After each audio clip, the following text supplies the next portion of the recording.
Good morning, America. Thanks for joining us here on the Andy Kirkendall Show, where Andy interviews actors, writers, filmmakers, athletes, musicians, songwriters, and more, and asks them, what do you do and why do you do it? So sit back, grab a cup of coffee, and enjoy the show.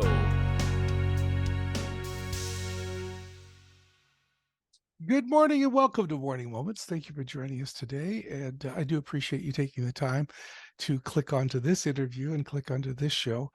Today is my privilege to bring a author and a speaker, Anthony Acampora.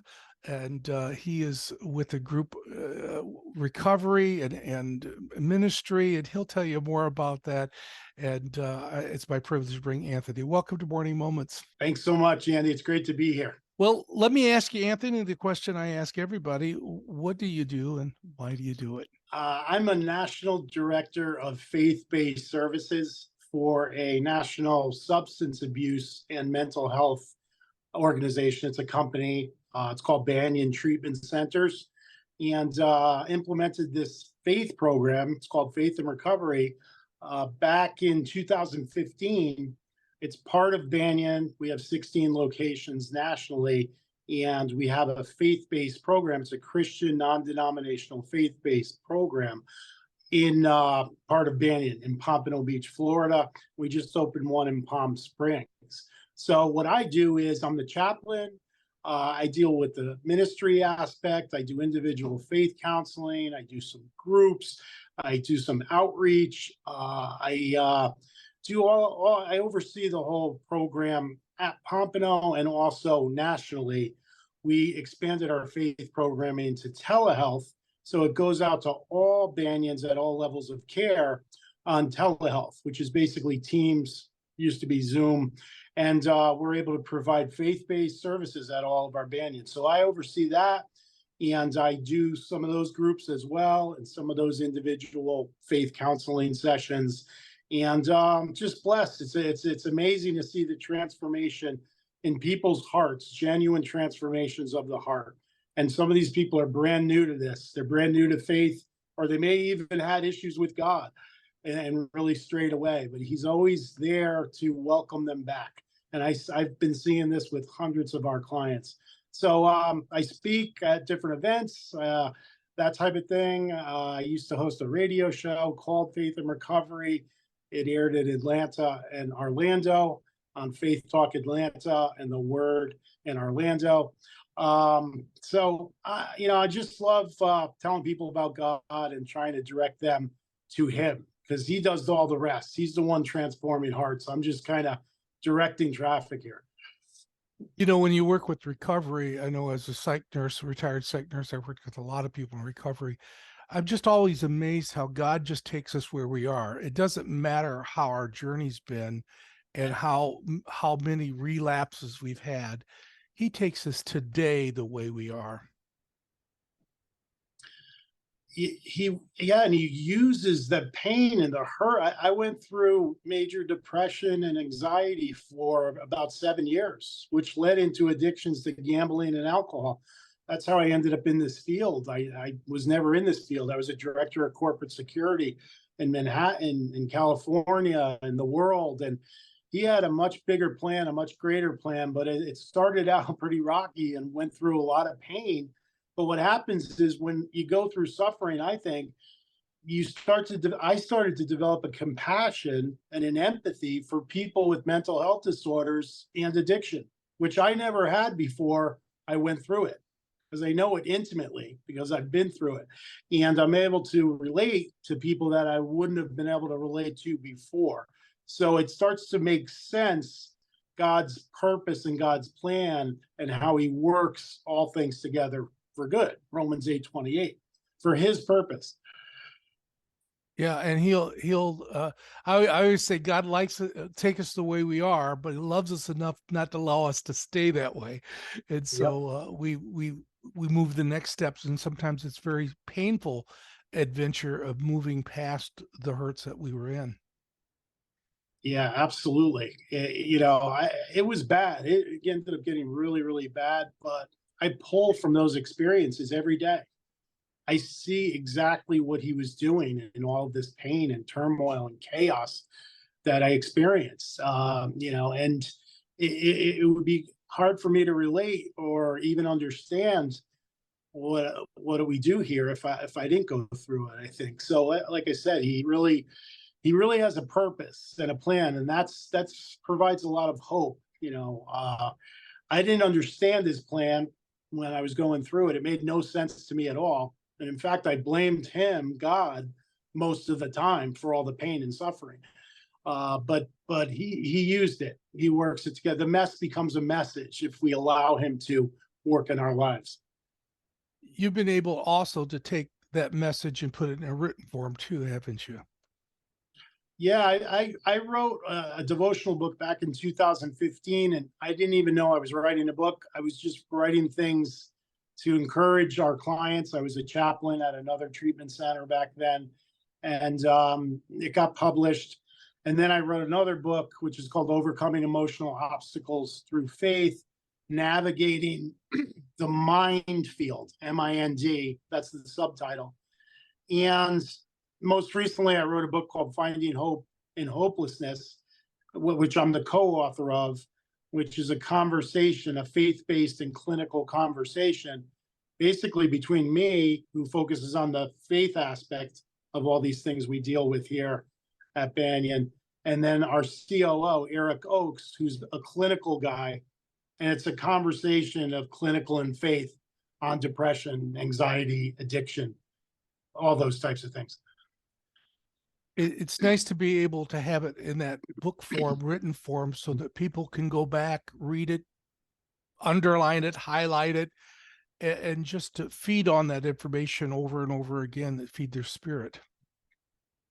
Yeah, we've been getting great feedback. I mean, a lot of people will say, hey, I'm not really into the faith thing, but I read both sides and vice versa. So I love that. I love dealing with people, and we have a lot of them that come in here that have no faith at all or brand new to this or whatever, like I said. And I love when that light goes on and they start to get it and God starts showing up in their lives. We have this book, it's called God Incidents here. And we've had it for a year, and it's people that have been in here that are not coincidences. We call them God incidents, and they're things that it's almost like he's shaking them, trying to get their attention when they start to draw near to him. Like James says, draw near to God, he'll draw near to you. And boy, does he show up, and he draws near to them.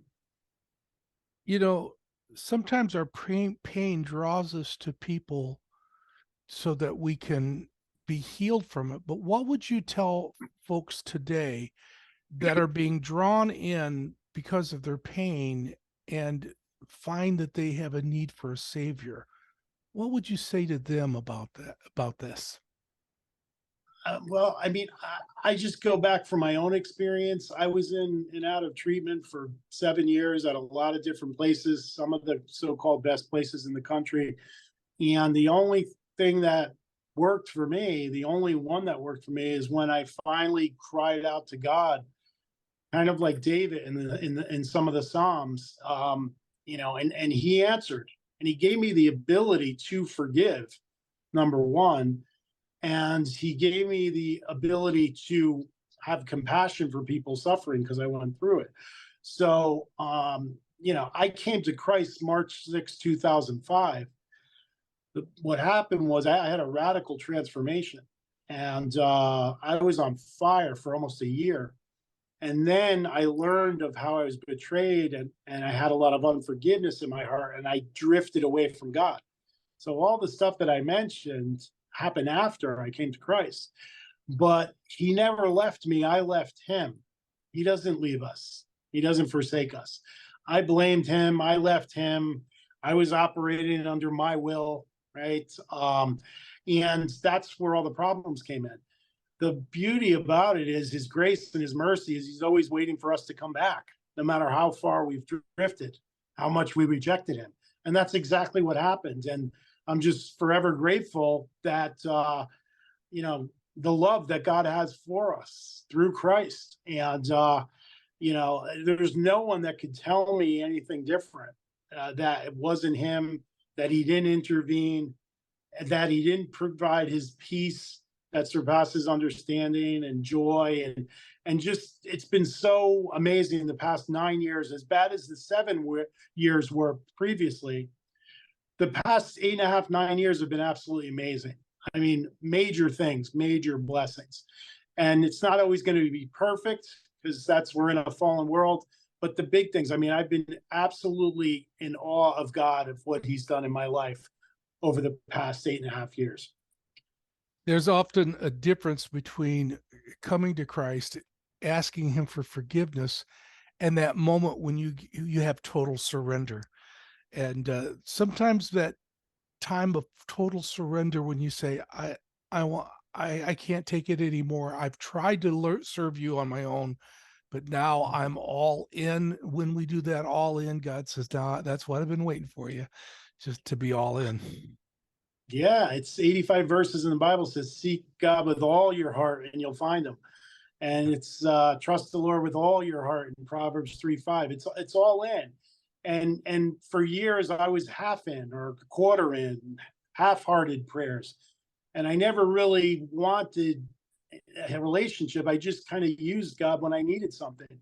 And boy, did he get my attention. And that's usually what he does. And then we're at a fork in the road, and we could either blame God and and just go away from him, or we could go towards him, like the prodigal son, and he's running towards us. And it's just an amazing thing. And I see that play out in our center here over and over and over. And I only know the people that are in here, how bad of shape they're in when they come in.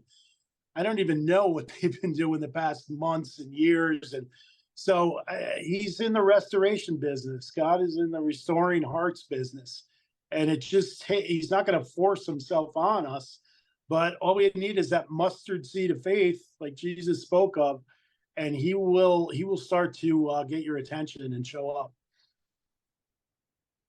Down below, you've seen a website where you could get a hold of Anthony and his wonderful group there that's taking care of folks continuously and multiple campuses. You also will, you've seen pictures of the books he's talked about, and in the same light, you could look those books up. You could find them on Amazon and different places where books are sold. Please pursue that. Find out more about him. Find out more about the books. Find out more about the treatment centers and the work that they're doing. As we close today, I want you to do something for me that I ask of my audience for all of my guests. I want you to take a few moments as soon as this interview is over and stop and pray for Anthony. Pray that God would continue to use him in a great and mighty way. You see, Anthony needs your prayers, folks, and you need the practice. So pray that God would use him. And thank you, Anthony, for being my guest on Morning Moments today. Thanks so much, Andy. Keep up the great work. I love what you're doing, and God bless you.